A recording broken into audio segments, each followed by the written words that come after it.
So guys, I'm going to for 1 hour. So what did I did for this? Like a book, like a big bookstores. These look like an apple, like on the top, like apple, like the top on this top. It look like an apple. And I even know that I just draw like an apple dangerous.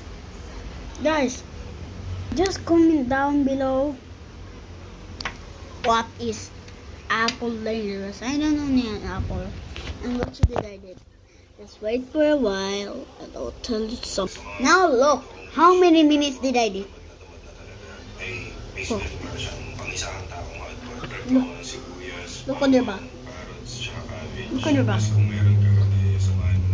that? That's why I learned. And look there. There's a mobile laser. I'm going to start them. Look at the freedom. Look at the book. And what the? Look what I did, bro. Like I've been always saying, like I'm imagining like myself.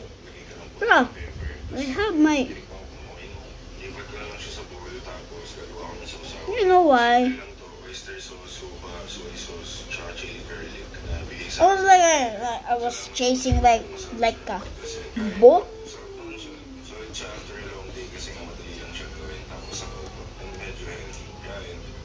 Sa mga paborito kong dish na ginagawa pag tamad na talaga ay basically para siyang pang-isahang taong hotpot. Prep ako ng sibuyas, bawang, carrots, tsaka cabbage. Tapos kung meron ka, samahin mo na lang yung mushrooms. Sabayan ko lang rin sa akin ng kanin.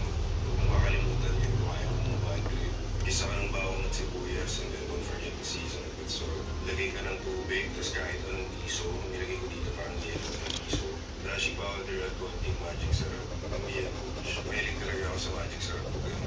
Tapos inuwi mushrooms, carrots at cabbage. Pag kumulo na lagay mo yung beef, mabilis lang naman yung luto. Lagay ka ng konting pepper. Tapos take mo ako mo yun.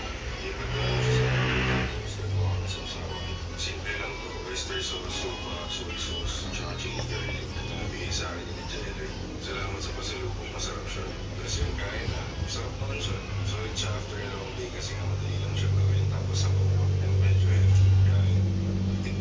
Look! Look what I made.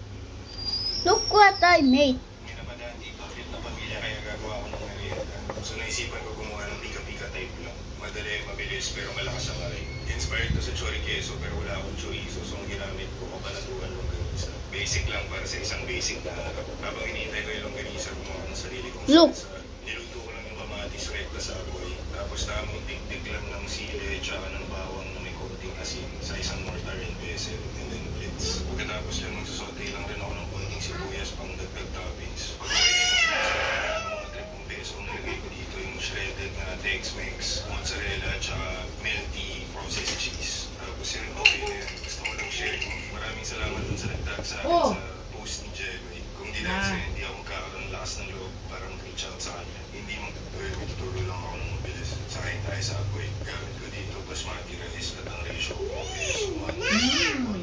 Gagawa ko today ng dish na apparently polarizing. Now, wait a second. My hands are really red. Siya si Sen. Isa siyang DJ, producer, as an aging millennial na hindi mahilig sa gulay. Pero slowly nagiging mas self-aware na hindi pala ako immortal. Welcome sa episode ng Iwas Tayo Mamoranas Recipes. Kung saan Usap ako mami, be. Usap sa daddy. Hello, mami? Oh.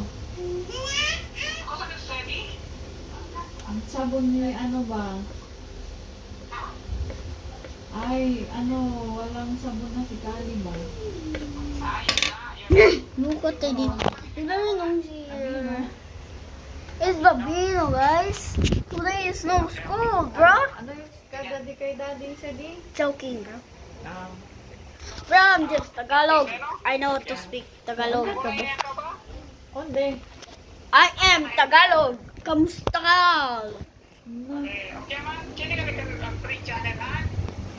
Very dark way.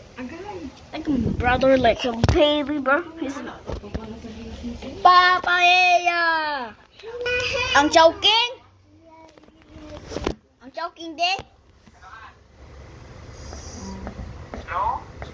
Dali! Andiyan ang Chowking ko din? Wala ka magbili pa lang. Ay!